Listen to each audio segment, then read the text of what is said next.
Decades ago, there were few NGOs. Aid to migrants were dependent on people of goodwill like Bishop Giovanni Battista Scalabrini.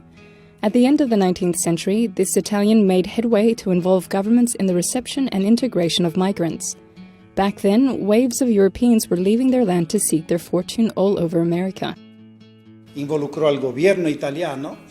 the Italian government. He went to visit migrants in Brazil, motivated the local church as well as the local government to receive migrants. When he went to the United States, he visited migrants in New York, their parishes, and the bishops. He went to Washington to see President Roosevelt and demand the country implement protection laws and programs.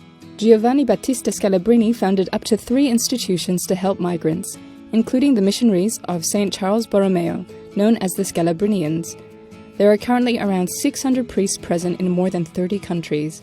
The Scalabrinians can be found on the main routes used by migrants and refugees, promoting initiatives to help integrate them.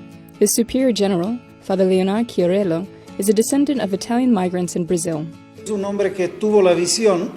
founder saw that migration is a structural and not a circumstantial phenomenon. Many at the time said Italian migration will pass. It's a very quick phenomenon.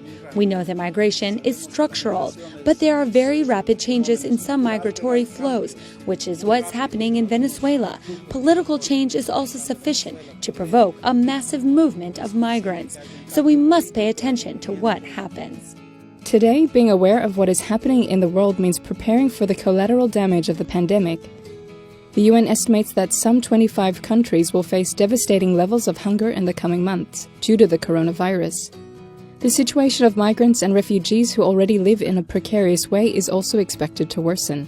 So in parishes like this one in Rome, they distribute food and clothing to Latin American migrants in need. For this reason, Father Leonardo Chiarello explains why the mission of the Scalabrinians continues and will remain the same as it was more than 100 years ago when they were founded by a bishop ahead of his time.